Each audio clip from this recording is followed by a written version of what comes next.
Hello Kaushik గారు. Hi అండి. So cinema release అయింది, ఎంత సక్సెస్ అయింది, ఎలా ఉంది, ఇవన్నీ పక్కన పెట్టేస్తే కామన్గా సినిమా చూసిన వాళ్ళకి నాతో సహా చాలామందికి కొన్ని డౌట్స్ వచ్చాయి, కొంతమందికి కొన్ని ఇబ్బందికరంగా అనిపించాయి, కొంతమంది కొన్నిటి మీద కామెంట్స్ చేస్తున్నారు, ఇది ఇలా ఉండకూడదు, ఇది ఇలా ఎందుకు ఉంది అని రకరకాల క్వశ్చన్స్ వస్తున్నాయి. వాటి గురించి మాత్రమే ఇవాళ నేను డిస్కస్ చేయడానికి మేము ముందుకు వచ్చాను. Okay. Like not like congratulating oh super, ఇది ఇవాళ నా మ్యాటర్ ఇది కాదు. Okay. So are you ready for that? Yes. Climax వరకు మాత్రం యునానిమస్గా అందరూ కన్విన్స్ అయ్యారు, కనెక్ట్ అయ్యారు, చాలా బాగుందని మెచ్చుకుంటున్నారు కూడా. But the way you have connected these two lives, I mean Lavanya గారిది, ఆమని గారిది and of course Karthikeya, this connection కానీ ఆ ఎమోషనల్ టచ్ కానీ చాలా చాలా బాగా అనిపించింది. సో మీరు కన్సీవ్ చేసిన విధానం ఒకసారి చెప్తారా ఆ క్లైమాక్స్ని? సో ఫస్ట్ నుంచి కూడా మేము క్లైమాక్స్ మీద చాలా కాన్ఫిడెంట్గా ఉన్నాము, ఎందుకంటే that's where the film sums up. అసలు ఎటు తీసుకెళ్దాం అనుకుంటున్నాడు ఈ కథని అనేది మీకు క్లారిటీగా అర్థమయ్యేది క్లైమాక్స్లో. మిగతాదంతా you will enjoy it, you will entertain, you will get emotional, ఇవన్నీ ఉంటాయి. కానీ క్లైమాక్స్ పాయింట్ ఏంటంటే ఓవరాల్గా what is that you want to tell out of this film అనేది క్లైమాక్స్. సో ఆ క్లైమాక్స్లో మురళీ శర్మ గారు కూడా he played a very crucial role. So ఆయన నాకు లిటరల్లీ మురళీ శర్మ గారు సొసైటీ, నాకు సొసైటీని మురళీ శర్మ గారి త్రూ రిప్రజెంట్ చేద్దాం అనుకున్నాను. సో మనకి ఇప్పుడు మీరు అడిగిన ఏవైతే డౌట్స్ ఉన్నాయో, అంటే మీరు జనాల నుంచి వచ్చిన డౌట్స్ ఏవైతే ఉన్నాయో ప్రతి డౌట్ మురళీ శర్మ గారు అడిగేస్తారు అక్కడ. అరే అసలు నువ్వు చావింటికి వచ్చి అక్కడ ప్రేమించడం ఏంటి, మీ అమ్మకి ఇంకో పెళ్లి చేయడం ఏంటి, అది కూడా మీ నాన్న బతుకున్నాక ప్రతి పాయింట్ ఆయన అడుగుతారు. ఆయన అడిగిన పాయింట్స్ అన్నిటికీ ఇతను ఏం చెప్తాడు అనేదే క్లైమాక్స్. సో అది ఎందుకు అందరికీ నచ్చుతుంది అంటే వాళ్ళకున్న ప్రతి డౌట్ అక్కడ క్లారిఫికేషన్ వస్తుంది కాబట్టి ఆ వచ్చే క్లారిఫికేషన్లో వాళ్ళ డెప్త్ ఇంకెంత బాగా అర్థమవుతుంది అనే దాన్ని బట్టి క్లైమాక్స్ అంత నచ్చుతుంది జనాలకి. సో మెయిన్ ఏంటంటే ఇప్పుడు నేను ఇందాక కూడా don't judge book by its cover అని చెప్పినట్టు వాళ్ళ క్యారెక్టరైజేషన్స్, అసలు ఎందుకు ఇలా ఉన్నారు వీళ్ళు, ఎందుకు ఇలా బిహేవ్ చేస్తున్నాడు ఇతను, అండ్ ఆమని గారి ట్రాక్ సపరేట్గా సినిమాలో ఒక ట్రాక్ రన్ అవుతుంటుంది, లావణ్యది కార్తిక్ది ఇంకో ట్రాక్ రన్ అవుతుంటుంది. ఈ రెండింటికి మధ్య కనెక్షన్ ఏంటి, ఒక పాయింట్లో హింట్ ఉంటుంది ఆడియన్స్కి ఏంటి కనెక్షన్ అనేది, బట్ ఆ రెండింటికి మధ్య proper connection establishment climax. So ఈ రెండు వచ్చి ఒకే దగ్గర ల్యాండ్ అవుతాయి. అంటే నీకు అది తప్పు కానప్పుడు ఇది తప్పు కాదు అనే పాయింట్, అది మీరు మూవీ చూసినప్పుడు ఇంకా it will be even more clear. I don't want to reveal much about it, but climax portions లో ఉండే జస్టిఫికేషన్ అందరి క్వశ్చన్స్కి ఆన్సర్. బట్ ఆ డైలాగ్స్ కూడా అసలు భలే కనెక్ట్ అయ్యారు. డైలాగ్స్ రాసిన విధానం కూడా చాలా చాలా బాగా అనిపించింది. అదే అంటే ఆ డైలాగ్స్ అన్నీ కూడా ఫ్రమ్ ది హార్ట్ వచ్చినవి. మీకు same I wanted to tell a story in honest way. So డైలాగ్స్లో ఉన్న ఆనెస్టీ వల్లే కనెక్ట్ అయ్యారు, అండ్ ఆ క్యారెక్టర్స్ని నిజంగా అంతలా అర్థం చేసుకున్నారు కాబట్టి కనెక్ట్ అయ్యారు క్లైమాక్స్లో. మాకు పెద్ద సర్ప్రైజ్ ఏంటంటే మల్టీప్లెక్స్లలో ఆ డైలాగ్స్కి విజిల్స్ క్లాప్స్ పడతాయని మేము ఎక్స్పెక్ట్ చేసాం, కానీ సంధ్యా థియేటర్లో, ఒక ఆర్టీసీ క్రాస్ రోడ్స్లో సంధ్యా థియేటర్లో జనరల్లీ మాస్ సీన్లకు కానీ కామెడీ సీన్లకు కానీ ఎక్కువ ఎంజాయ్ చేసే థియేటర్లో క్లైమాక్స్లో హీరో డైలాగులు చెప్తుంటే నిన్న క్లాప్స్ విజిల్స్ చూసి మేము చాలా హ్యాపీ ఫీల్ అయ్యాం, ఎందుకంటే ఇక్కడ ఇది కనెక్ట్ అయిందంటే ఎక్కడైనా అయిపోతుంది. ఓకే, మీరు వింత, వియర్డ్ ఇలా ఏదో ఒక వర్డ్ వింటూనే ఉన్నారు అనుకుంటా ఈ కాన్సెప్ట్ మీరు తీసుకొచ్చినప్పటి నుంచి, ఈవెన్ బిఫోర్ ద రిలీజ్. అదేంటి అంటే ఒక చనిపోయిన ఇంటికి వచ్చి అమ్మాయి ఏడుస్తూ ఉంటే శ్మశానంలో హీరో అమ్మాయికి ప్రపోజ్ చేయడం. కరెక్ట్. ఫర్ మీ నేను అంటాను ఇప్పుడు హౌ వియర్డ్ ఈస్ దాట్ అని నేను అంటాను. What you say about this? అంటే if you look at it from an outsider's perspective it may look weird. Okay. But వాడికి ఆ క్యారెక్టర్ రోజు పొద్దున్న లేస్తే ఒక శవాల బండి నడుపుకునే అతనికి వాడికి లవ్ ఇంకెక్కడ పుడుతుంది? అంటే అక్కడే పుట్టాలని రూల్ లేదు, కానీ అక్కడ పుట్టకూడదని కూడా రూల్ లేదు కదా. ఆల్సో అతను ఏంటంటే చాలా అప్ఫ్రంట్గా ఏది ఉంటే అది ఆనెస్ట్గా చెప్పే ఒక పర్సన్. సో లోపల దాచుకుని బయటికి ఇంకోలా బిహేవ్ చేసే పర్సన్ కానే కాదు, అసలు ఆ క్యారెక్టరే అది కాదు. అండ్ ఆడు చెప్పింది కూడా ఐ లవ్ యూ చెప్పడు. మీరు సినిమాలో అబ్జర్వ్ చేస్తుంటే వాడు ఐ లవ్ యూ చెప్పడు. ఆడు ఏం చెప్తాడంటే నాకు మీరు బాగా నచ్చారు, మీరేం బాధపడకండి, నాకు మీరు బాగా నచ్చారు, మీరు ఒప్పుకుంటే పెళ్లి చేసుకుంటా అంటున్నాడు. వాడి ఇంటెన్షన్ అంత రైట్ కాబట్టే నాకు అది వియర్డ్ కాదు, అండ్ ఆ క్యారెక్టర్కి కూడా అది వియర్డ్ కాదు. అండ్ ఐ డోంట్ నో, అంటే మేబీ దీని మీద కొంతమంది కొన్ని కామెంట్స్ రేస్ చేశారు, కానీ థియేటర్లో దానికి ఆ సీన్కి ఎస్పెషల్లీ విజిల్స్ క్లాప్స్ పడి, సో కనెక్ట్ అవ్వకపోయింటే పడవు కదా. ఓకే, అంటే సమయం సందర్భం అంటారు కదా, ఇప్పుడు అది ఎంత అతనికి రొటీన్ అయినప్పటికీ, అతని డైలీ లైఫ్ స్టైలే అది అయినప్పటికీ కూడా జనరల్గా ఒక కామన్ సెన్స్ ఆర్ సమయం సందర్భం లాంటివి కన్సిడర్ చేస్తే we will look for right time to say something. So నేను పెళ్లి చేసుకుంటా అనే వర్డ్ని మేబీ ఇంకొంచెం కొన్ని రోజులు ఆగి చెప్పుండొచ్చుగా, ఆ అమ్మాయి దగ్గరికి వెళ్ళి అమ్మాయికి ఆ బాధ నుంచి తేరుకునే టైం ఇచ్చుండొచ్చుగా. ఎగ్జాక్ట్లీ. అది ఎందుకు రాదంటారు? అంటే వాడు ఆ టైప్ ఆఫ్ థింకింగ్ ఉన్నవాడు కాదు కాబట్టి. ఇప్పుడు మనకి చావు అనేది చాలా పెద్ద విషయం లాగా చూస్తాం మనం. అవును. ఎందుకంటే మనకి రెగ్యులర్గా చూసే విషయం కాదు అది. అట్ ద సేమ్ టైం ఎప్పుడో మనకి తెలిసిన వాళ్ళలోనో లేకపోతే మన కళ్ళ ముందు ఏదైనా జరిగితేనో మనం వామ్మో ఏదో జరిగిపోయింది అన్నట్టు రియాక్ట్ అవుతాం. వాడికి రోజు పొద్దున్న ఫోన్ చేసి ఎవరో చచ్చిపోయారంటే ఓహో చచ్చిపోయారా ఓకే వస్తున్నా అంటాడు. అలాంటి వాడు ఆ సిచ్యువేషన్ కూడా అంతే తీసుకుంటాడు. ఓకే. సో వాడి పర్స్పెక్టివ్లో అది సో క్యాజువల్ థింగ్ అది. వాడు డిస్రెస్పెక్ట్ చేయడు డెత్ని, but at the same time he doesn't look at it like okay this is the biggest thing in the life. ఆడికి డెత్ అనేది పుట్టుక ఎట్లాంటిదో చావు కూడా అలాంటిదే. సినిమాలో ఆ డైలాగ్ కూడా ఉంటుంది, పుట్టుక ఎలాంటిదో చావు కూడా అలాంటిదే అనేది. సో వాడికి చిన్నప్పటి నుంచి వాడి రూట్స్ కానీ అవన్నీ కూడా అలానే ఉన్నప్పుడు వాడికి అంత బ్రెయిన్, ఈ అమ్మాయి ఇప్పుడు బాధలో ఉంది కాబట్టి నేను ఈ అమ్మాయిని కోలుకునే టైం ఇచ్చి దాని తర్వాత అన్ని రోజులు వెంటబడి దాని తర్వాత ప్రపోజ్ చేద్దాము అని అంత క్యాలిక్యులేట్ చేసుకుని ఉండే పర్సన్ కాదు వాడు. అందుకే వాడు చెప్పేటప్పుడు కూడా వాడు ఆనెస్ట్గా నాకు మీరు బాగా నచ్చారండి మీరు ఒప్పుకుంటే పెళ్లి చేసుకుంటా అని చెప్తున్నాడు. చెప్పాడు తప్ప ఏ రోజు అమ్మాయిని ఫోర్స్ చేయాల. ఫోర్స్ అంటే ఓకే మీరు అన్నట్టు హీరో క్యారెక్టరైజేషన్ మనసులో అనిపించింది బయటికి చెప్పేస్తాడు. ప్లస్ అది ఆ సిచ్యువేషన్స్ అతనికి కామన్ కాబట్టి ప్రపోజ్ కూడా చేసేసాడు ఓకే. బట్ ఎంత కాదన్నా ఆ అమ్మాయి మళ్ళీ ఉద్యోగానికి వెళ్తున్నప్పుడు కానీ ఇదంతా కూడా తను కాన్స్టెంట్గా వెంటపడటం అనేది ఒక విధంగా ఆ అమ్మాయికి ఇబ్బందిగా ఉంటుంది ఆ క్యారెక్టర్కి. సో ఇది కూడా చూసే వాళ్ళకి ఏమన్నా ఇబ్బందిగా అనిపిస్తుందా అన్నది కొంతమంది కామెంట్స్ కూడా వినిపించాయి. సో దానికి మీరేమంటారు? అంటే రెగ్యులర్గా హీరోయిన్ వెంట పడడం అనేది మనం లవ్ స్టోరీస్లో చూస్తూ ఉంటాం. ఈ సిచ్యువేషన్లో కూడా అలా హీరోయిన్ వెంట పడడం అనేది కొంచెం త్వరగా యాక్సెప్ట్ చేయలేనట్టుగా అనిపించింది కొంతమందికి. మీకు ఇప్పుడు సెకండ్ హాఫ్లో ఒక డైలాగ్ ఉంటుంది, మనం ప్రేమించిన అమ్మాయి బాధలో ఉన్నప్పుడు 1కి 10 సార్లు చూసి వెళ్ళాలనుకోవడం తప్ప అని. అదే నా క్వశ్చన్. ఆ అమ్మాయి బాధలో ఉంది, మీరందరూ సానుభూతి చూపించడానికి వెళ్తారేమో, వాడు వెళ్ళి మళ్ళీ నేనున్నా నీతో అని చెప్పడానికి వెళ్తున్నాడు. ఆడు చెప్పే విధానం మొరటుగానే ఉండొచ్చు, కానీ ఎక్కడ ఇబ్బందికరంగా కానీ లేకపోతే అమ్మాయిని టార్చర్ చేసేటట్టు ఉండదు. సో డెఫినెట్లీ ఆ అమ్మాయికి ఇబ్బంది ఆ టైంలో. ఎందుకంటే మీరు ఆ అమ్మాయినే కాదు, మీరు ఏ అమ్మాయినైనా తీసుకోండి. ఇప్పుడు రోడ్డు మీద ఒక అమ్మాయి వెళ్తుంది, సడన్గా ఎవరో వెళ్ళి ప్రపోజ్ చేశారు. నెక్స్ట్ డే నుంచి అమ్మాయి బస్ స్టాప్లో వెళ్తే ఇటు బస్ స్టాప్లో నుంచి ఉంటున్నాడు, హాస్పిటల్కి వెళ్తే ఇటు హాస్పిటల్కి వెళ్తున్నాడు అంటే అమ్మాయి ఇబ్బందిగానే ఫీల్ అవుతుంది. ఆ అమ్మాయి విడో కావచ్చు, లేకపోతే నర్సు కావచ్చు, ఆఖరికి ఇంకెవరైనా ఇట్ మే బి ఎనీబడి. ఒక అమ్మాయిని వెంట పడుతున్నారు అనే విషయం ఆ అమ్మాయికి ఎప్పుడైనా ఇబ్బందికరమే. ఆమె విడో అయినా కాకపోయినా, నార్మల్ అమ్మాయి అయినా ఇబ్బందికరమే. సో ఈ సిచ్యువేషన్లో కూడా ఆ అమ్మాయికి ఇబ్బందికరమే, కానీ వీడు నేను అమ్మాయిని ఇబ్బంది పెడుతున్నా అనే ఫీలింగ్. మీకు ఆమని గారితో ఒక డైలాగ్ ఉంటుంది సినిమాలో, అరే ఆ పిల్ల మనసు కష్టపెట్టకుండా నువ్వు ఏం చేసినా సరేరా అని. సో అందుకే ఈ క్లారిటీలన్నీ ముందే ఇచ్చేసాం. సో వాడి సరౌండింగ్స్లో కూడా వాళ్ళు అంత మొరటుగా ఉన్నా కూడా ఆమని గారు చాలా క్లియర్గా నువ్వు అమ్మాయి మనసు కష్టపెట్టద్దు. వీడు కూడా ఎక్కడ వెళ్ళేసి అంటే ఆమెను ఏదో మీకు సినిమాలో ఎక్కడ కూడా వీడి పాయింట్ ఆఫ్ వ్యూ నుంచి కనుక మీరు సినిమా చూస్తే ఎక్కడ కూడా ఆమెని ఒక లిమిట్ దాటి టార్చర్ చేస్తున్నట్టు అసలు బేసికల్లీ ఇబ్బంది పెడుతున్నాడు అనే పాయింట్ ఆఫ్ వ్యూ వీడి క్యారెక్టర్ నుంచి చూస్తే అనిపించదు. అమ్మాయి పర్స్పెక్టివ్ నుంచి చూస్తే డెఫినెట్లీ కొంతవరకు అనిపిస్తుంది, కానీ సెకండ్ హాఫ్లో మళ్ళీ దానికి కూడా జస్టిఫికేషన్ ఉంటుంది. ఆ అమ్మాయి అంటుంది ఇబ్బంది పెట్టినా తన మీద నాకున్న కోపమే నన్ను ఆ బాధ నుంచి బయటికి తీసుకురావడానికి సాయం చేసింది అని. సో మీకు ఇప్పుడు ఒక రకంగా చూస్తే ఆ ఉన్న ఎమోషన్కి చుట్టుపక్కల ఉన్న వాళ్ళు 10 మంది వచ్చి సానుభూతి చూపిస్తే ఇంకెక్కువ ఏడుపు వస్తుంది ఆమెకి. ఆ ఏడుపుని వీడి మీద వచ్చే కోపం డామినేట్ చేయడం వల్ల అది హెల్పే కదా. ఇప్పుడు జనరల్గా సినిమాల్లో చూసి బయట చాలా ఫాలో అవుతూ ఉంటారు, లేదా బయట జరిగేవే సినిమాల్లో చూపిస్తాము, ఇది ఎప్పుడు డిబేట్ జరుగుతూనే ఉంటుంది. బట్ అది పక్కన పెడితే జనరల్గా సినిమాల్లో చూపించిన వాటికి కొంతవరకు ఇంపాక్ట్ అవుతారు, ఇన్ఫ్లుయెన్స్ అవుతారు.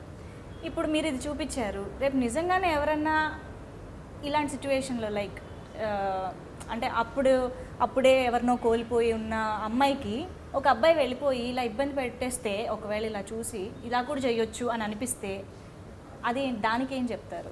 అంటే మీరు అన్నట్టు ఇది ఎప్పటి నుంచో ఉన్న డిబేటే, ఎప్పటికీ సాల్వ్ అవ్వని డిబేట్ కూడా. ఎందుకంటే మీరు సినిమాలో చూపించే ప్రతిదీ రియాలిటీలో చెయ్యాలా అంటే అది కరెక్ట్ కాదు. ఎందుకంటే ప్రతి ఒక్కడు ఫాలో అవ్వాల్సిన అవసరం లేదు, ఫాలో అవుతారని రూల్ లేదు. కానీ అట్ ద సేమ్ టైం రివర్స్లో ఆలోచిస్తే నిజంగా బయట జరుగుతున్నవే సినిమాలో కూడా చూపిస్తున్నాం. మీరు ఇందాక చెప్పిన స్టేట్మెంటే కరెక్ట్ అది. కూడా ఉంది. అండ్ ఇప్పుడు ఓకే, నేను చెప్పినట్టు, నేను సినిమాలో చూపించినట్టు మీరు అమ్మాయి వెంట పడితే ఓకే, మరి వీడి ఐడియాలజీలో వీడు అమ్మాయిని ఎంత బాగా చూసుకుంటున్నాడో, వీడు అమ్మాయి మీద ఎంత ప్యూర్గా ఉన్నాడో, ఎంత డివైన్ థాట్ ప్రాసెస్లో ఉన్నాడో, అంతే డివైన్ థాట్ ప్రాసెస్లో ఉంటే what is wrong? Okay, me thought process correct అయితే, మీ ఐడియాలజీ కరెక్ట్ అయితే లవ్ అనేది ఎక్కడైనా పుట్టచ్చు. దానికి ఇక్కడే పుట్టాలి, ఈ రోజే పుట్టాలి, కలిసి ఇన్ని రోజుల తర్వాతే పుట్టాలి అనేది ఈరోజు నేను కొత్తగా చెప్తుంది కాదు. అది అందరికీ తెలిసిందే, అందరూ ఫాలో అయ్యేదే. అండ్ ఏది మన చేతిలో ఉండదు ఆ టైంలో. మీకు ఈవెన్ హీరో అమ్మాయిని చూసినప్పుడు కూడా, ఇంక్లూడింగ్ మీరు ఒక ఆర్ఆర్ని అబ్జర్వ్ చేస్తుంటే కూడా, ఆర్ఆర్ చాలా క్లాసికల్ టచ్ ఇచ్చాం. ఎందుకంటే for him it is a very divine thing. వాడు ఇప్పటిదాకా ఎప్పుడూ అలాంటి సిచ్యువేషన్లో లేడు. మీకు ఈ టీజర్లో రిలీజ్ చేసిన డైలాగ్ కూడా మనకి సినిమాలో నేను చాలాసార్లు నేను రోజు సావలేకపోతుంటా, పొద్దున్న లేస్తే నా పనే అది, కానీ ఆ పిల్లని చూస్తుంటే మాత్రం చేతికున్న ఎంట్రుకలు ఇట్ట లెగిసి నించున్నారా అంటే ఆడికి గూస్ బంప్స్ వచ్చాయని ఆడు చెప్పే మూమెంట్. సో నిజంగా ఒక అమ్మాయిని చూడగానే అంత గూస్ బంప్స్ వచ్చాయి అన్నప్పుడు ఏం చేయగలుగుతాడు? ఓకే, సో ఇటేమో భర్త చనిపోయిన అమ్మాయికి హీరో ప్రపోజ్ చేయడం, ప్రేమించడం ఇదంతా జరుగుతుంది. ఇంకోవైపు అమ్మ, భర్త ఉన్నాడు బట్ స్టిల్ ఉండి లేనట్టుగా ఉన్నారు. ఇక్కడ అమ్మతో ఫస్ట్ ఆఫ్ ఆల్ ఫస్ట్ మాకు కనిపించే సీన్స్లో కలిసి మందు కొట్టడం, మందు గురించి డిస్కషను, గొడవ. ఇది బేసిక్గా ఎవరు ఎక్స్పెక్ట్ చేయలేదు ఫస్ట్ ఆఫ్ ఆల్. కానీ కొంచెం ఇది కూడా మళ్ళీ ఇప్పుడు ఫ్యామిలీతో వెళ్ళినప్పుడు అమ్మ కొడుకులు అందరు కలిసి వెళ్ళినప్పుడు చూస్తే కూడా కొంతమందికి ఇది ఇబ్బందిగా అనిపించే అవకాశాలు ఉంటాయి కదా. అమ్మ కొడుకు కలిసి మందు గురించి కొట్టుకోవడం ఏంటి అని అనిపించే అవకాశం ఉంటుంది.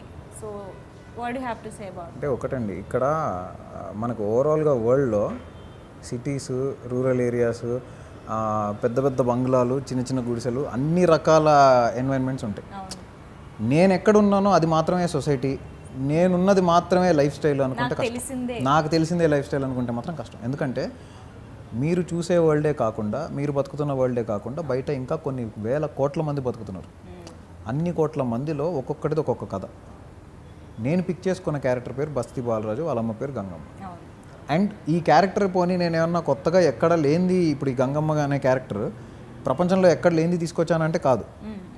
నా చైల్డ్హుడ్లో మా అమ్మమ్మ గారు వాళ్ళ ఇంటి ఎదురుకుండా, అది కొంచెం ఒక బస్తీ ఇలాంటి ఏరియా ఆల్వాల్లో, మా అమ్మమ్మ గారి ఇంటి ఎదురుకుండా ఉండే హౌజెస్లో ఉండే లేడీస్ని చూసి నేను ఇన్స్పైర్ అయ్యి రాసిన క్యారెక్టర్ ఇది. నాకంటే ఈ క్యారెక్టర్ అనుకున్నప్పుడు నాకు ఫస్ట్ స్ట్రైక్ అయిన విజువల్స్ కానీ, వాళ్ళ హౌస్ ఎలా ఉండాలి, వాళ్ళ లైఫ్ స్టైల్ ఎలా ఉండాలి అన్నప్పుడు ఫస్ట్ స్ట్రైక్ అయిన విజువల్స్ అవే.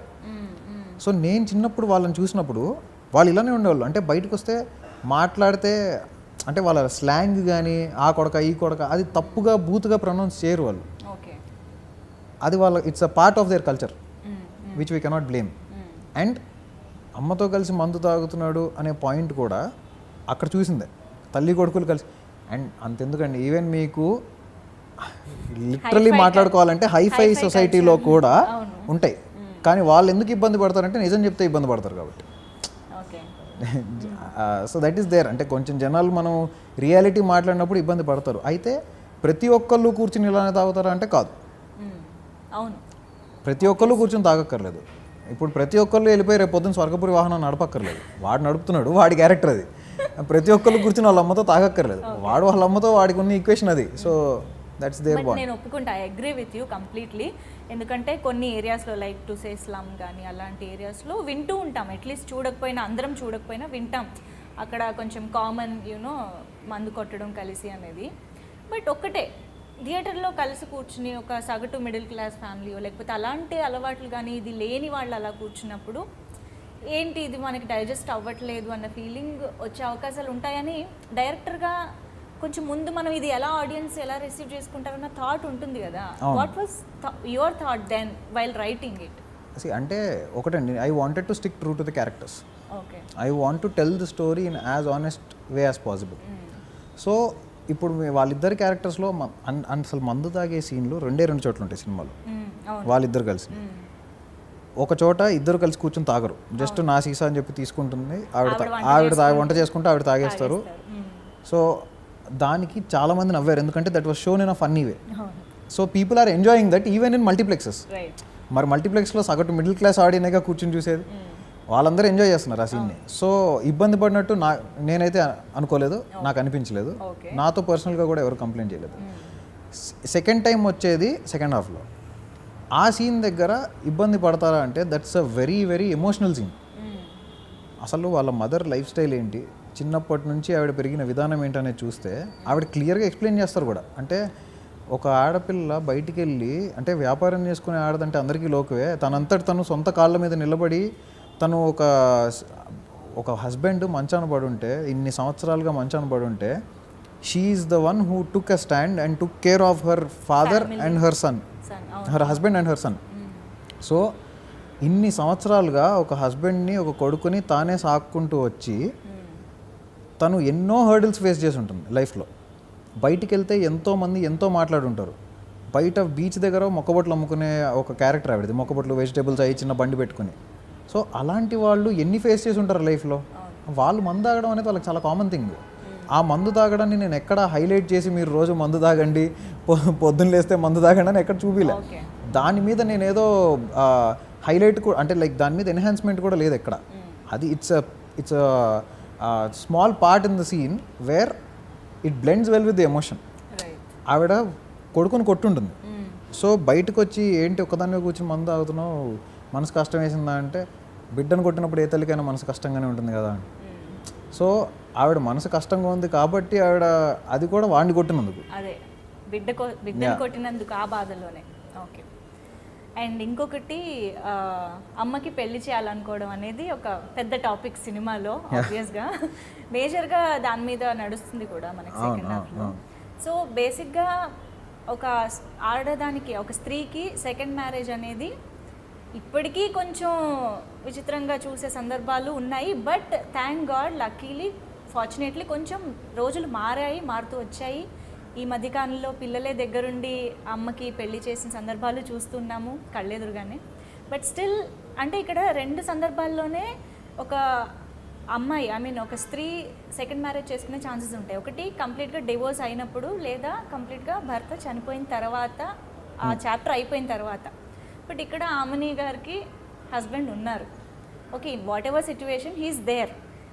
ఆ సిచ్యువేషన్లో అమ్మకి పెళ్లి చేయాలనుకోవడం సెకండ్ మ్యారేజ్, అది ఎంతవరకు కరెక్ట్ అంటారు? ఎంతవరకు అంటే ఏం చెప్పాలనుకుంటున్నారు దాని ద్వారా మీరు సొసైటీకి?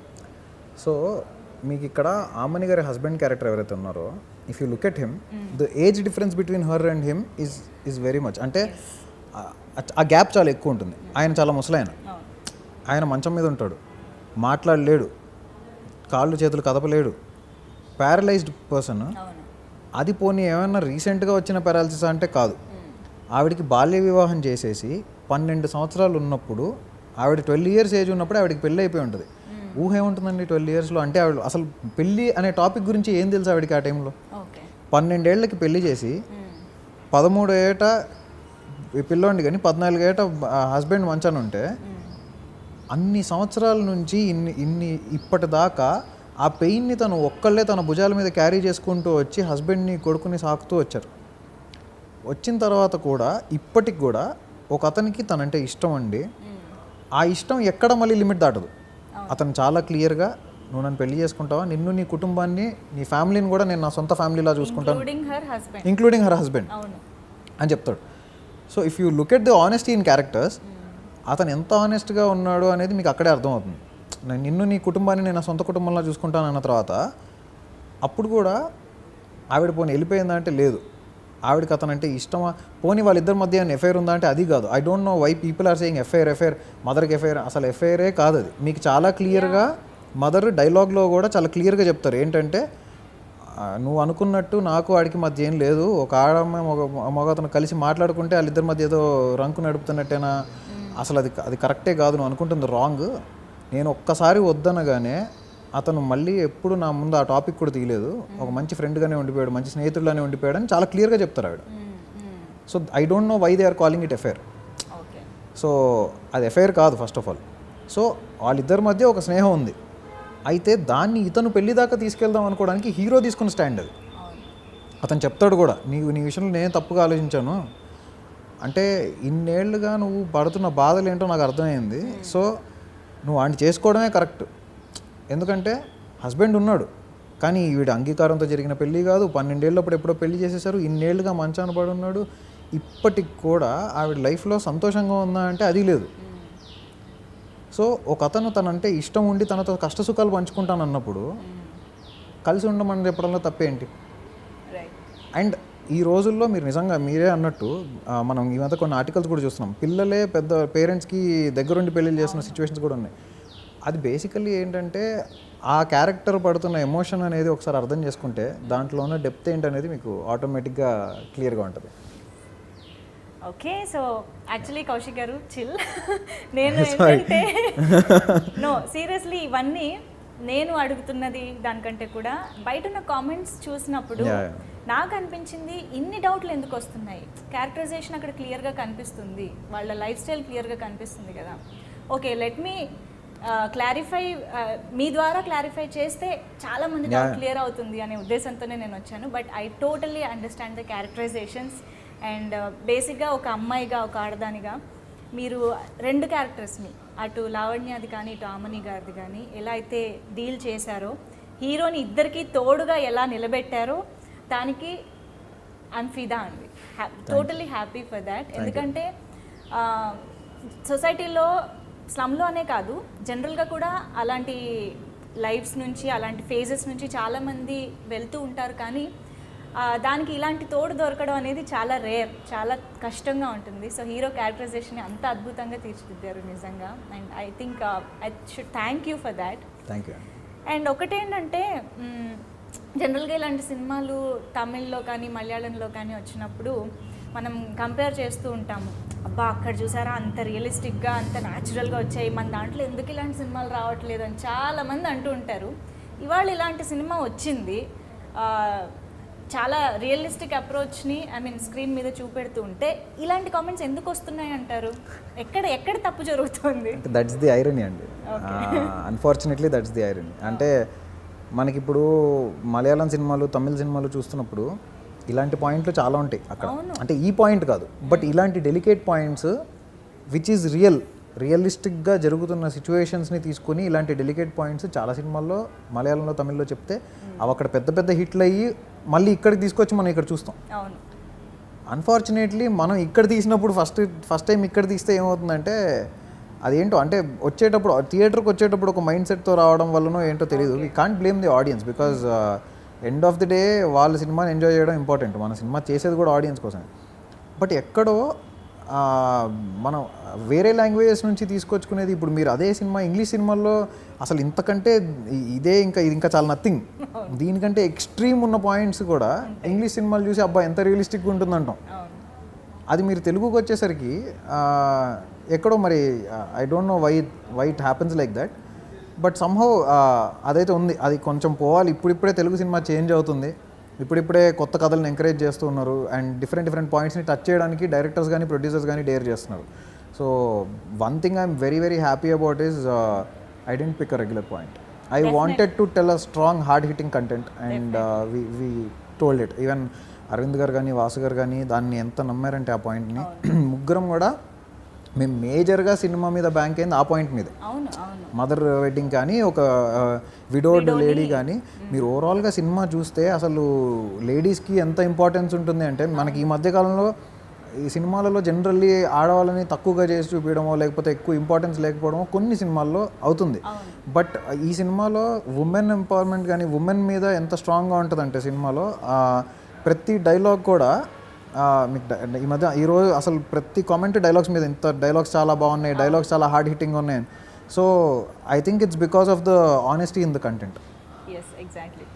టు బీ ఫ్రాంక్, ఈ ఏదైతే ఆ అమ్మకి పెళ్లి చేసే ప్రాసెస్ ఉందో, లేకపోతే విడో అయిన లావణ్యకి భరోసా ఇస్తూ తను ప్రేమించే విధానం ఉందో చాలా మందికి కనెక్ట్ అయింది, చాలా మందికి నచ్చింది. ఇప్పుడు నేను ఏదైతే డౌట్స్ రేస్ చేశానో ఇది చాలా తక్కువ శాతం మందికే వచ్చింది, ఇలాంటి ఒక ఒపీనియన్ కానీ ఒక భయం కానీ. బట్ నాకేంటంటే అది కూడా ఎందుకు ఉండాలి, ఆ తక్కువ శాతం మంది కూడా మీ మాటల ద్వారా కన్విన్స్ అవుతారు అనే ఒక హోప్తో నేను ఇవాళ మీ దగ్గరకు వచ్చాను. అంటే మేజర్ థింగ్ ఏంటంటే, ఒకటి మనకు కూడా కొంచెం మెచ్యూర్డ్గా థాట్ ప్రాసెస్ కూడా కొంచెం బ్రాడర్ పర్స్పెక్టివ్లో చూస్తే దాని డెప్త్ ఏంటనేది అర్థమవుతుంది. కాకపోతే ఏంటంటే ఇప్పుడు మనకి మేజర్గా ఇప్పుడు మీకు సోషల్ మీడియాలో ఉండే క్రౌడ్ అంతా కూడా యూత్. యా మన మదర్స్ లేకపోతే ఆ ఏజ్ గ్రూప్ వాళ్ళు సోషల్ మీడియాకి వచ్చి పోస్టులు చేసేది. యా సో వాళ్ళ నుంచి నాకు నిన్న సినిమాకి వెళ్తే ఈవినింగ్ షోకి వెళ్తే ఒక అతను వచ్చి నేను మార్నింగ్ సంధ్యాలో చూశాను, మా మదర్ని తీసుకొని మళ్ళీ వచ్చాము మా మమ్మీకి చూపిద్దాం సినిమా. సో లేడీస్ ఎంత బాగా కనెక్ట్ అవుతున్నారు అనేది నాకు వస్తున్న కాల్స్ కానీ మెసేజ్ కానీ చూస్తుంటే I'm very very happy. Because end of the day నేను చెప్పాలనుకున్న కంటెంట్ కూడా వాళ్ళ రిలేటెడే. Yes so main point of the film, the core of the film itself is about ladies. So వాళ్ళు ఎంత బాగా కనెక్ట్ అవుతారో సినిమా అంత బాగా రీచ్ అయినట్టు. So I'm very very happy that it's connecting to them. అయితే cinema చూసినప్పుడు కానీ ఇప్పుడు మీతో మాట్లాడుతున్నప్పుడు కానీ మీరేనా ఈ సినిమా తీసిందని అనిపిస్తుంది నాకు. ఇది నాకు చాలా సర్ప్రైజింగ్గా ఉంది. Because you look like you know common youngster, like partying friends ఇలాంటి ఒక సర్కిల్లో కనిపించే ఒక యంగ్స్టర్లా కనిపిస్తారు. అలాంటిది అంత యునో డీప్గా ఇంటెన్స్గా ఎలాగా ఆ ఎమోషన్స్ని డీల్ చేయగలిగారు, అసలు అలాంటి ఒక వ్యక్తుల లైఫ్ స్టైల్ ఎలా ఉంటుంది అన్నది మీరు ఎలా తెలుసుకోగలిగారు అన్నది నాకు చాలా వింతగా అనిపిస్తుంది. అది నాకు కూడా తెలియదు. డోంట్ నో, కార్లో వెళ్తాం బట్ కార్ విండో దించి అక్కడ ఏం జరుగుతుంది, ఆ లైఫ్ స్టైల్ ఎలా ఉంటుందని చూసే తీరిక ఓపిక ఎవరికీ లేదు. But how did you come to know? Exactly ఇప్పుడు మీరు ఏదైతే పాయింట్ చెప్పారో, మనం కారులో వెళ్తాం కానీ విండో డౌన్ చేసి అక్కడ ఏం జరుగుతుందో చూసే ఓపిక లేదని అక్కడ ఏం జరుగుతుందో చూపిద్దాం అనుకునే ఈ సినిమా తీసాం. ఓకే. సో అక్కడ ఇది జరుగుతోంది, ఇదే జరుగుతుందని కాదు. ఇంకోటి major thing, don't judge A book by its cover అన్నట్టు మనము ఇప్పుడు ఒక లేడీ ఒక అబ్బాయితో క్లోజ్గా ఉంది అనగానే ఆవిడ ఏజ్ గ్రూప్ని బట్టి లేకపోతే వాళ్ళిద్దరిని చూడగానే మనం ఏదో కమెంట్ పాస్ చేసేస్తాం. అవును. ఇప్పుడు మాకు సోషల్ మీడియాలో వస్తున్న కమెంట్స్ కూడా అవే అండి. అంటే ఆ కమెంట్ పాస్ చేయడం అనేది చాలా సింపుల్. కానీ once you understand what is behind it, వాళ్ళు ఎందుకు అలా ఉన్నారు అనేది మనకి ఎవ్వరికీ అవసరం లేదు. మనం ఫస్ట్ టక్ మన కమెంట్ వేసేయడమే అంతే. అసలు ఎందుకు ఇది అనే క్వశ్చన్ వేసుకోవడానికి ఈ సినిమా. సో వాళ్ళందరి ఇప్పుడు ఏ ఒక్క లైఫ్ స్టైల్ అయినా ప్రతి ఒక్కళ్ళ లైఫ్ ప్రతి ఒక్కళ్ళ వరల్డ్ ఈజ్ డిఫరెంట్. సో వీళ్ళ పాయింట్ ఆఫ్ వ్యూ నుంచి once you get in to their shoes and you understand their emotions, you will understand what is the film. Exactly. Okay, so ఇప్పుడు నేను చెప్తున్నాను, కంగ్రాచులేషన్స్ కౌశిక్ గారు for the wonderful success. నిజంగా Telugu cinema ఇండస్ట్రీలో, in fact Telugu సినీ చరిత్రలో చాలా ఒక డిఫరెంట్ కాన్సెప్ట్తో, డిఫరెంట్ ఎమోషనల్ టచ్తో మీరు ఈ సినిమాని తీసుకొచ్చారు. చావు కబురు చల్లగా అనే డిఫరెంట్ టైటిల్తో, ఇది కూడా నిలిచిపోతుంది అలాగా. సో ఐ హోప్ ఇంకా ఈ సినిమా ఇంకా ఎక్కువ మందికి రీచ్ అవ్వాలి, చూడాలి, అండ్ ఇలాంటి ఎన్నో వండర్ఫుల్ డిఫరెంట్ కాన్సెప్ట్స్తో మీరు మళ్ళీ సినిమాలు తీసి మెప్పించాలి అని మనస్ఫూర్తిగా కోరుకుంటున్నాను. Thank you so much. Thank you. Okay, so viewers, ఇలాంటి డౌట్స్ ఉన్న చాలా మంది కోసమే నేను ఇవాళ డైరెక్టర్ గారితో ఇంటరాక్షన్ పెట్టడం జరిగింది. ఐ హోప్ ఒకవేళ మీకు ఎలాంటి డౌట్ ఉన్నా క్లారిఫై అయ్యింది అని మీరు కన్విన్స్ అయ్యారని అనుకుంటున్నాను. బికాజ్ నేను ఒకటే చెప్పాలనుకుంటున్నాను ఏంటంటే, ఫ్యామిలీ అందరితో కలిసి, అమ్మ అక్క చెల్లి ఇలా ఆడవాళ్ళందరితో కూడా కలిసి వెళ్ళి సినిమా చూడండి. డెఫినెట్గా అందరికీ నచ్చే సినిమా అని చూసిన వాళ్ళు కూడా చాలామంది చెప్తున్నారు. Okay, so please go watch చావు కబురు చల్లగా ఇన్ థియేటర్స్ అండ్ ఎంజాయ్.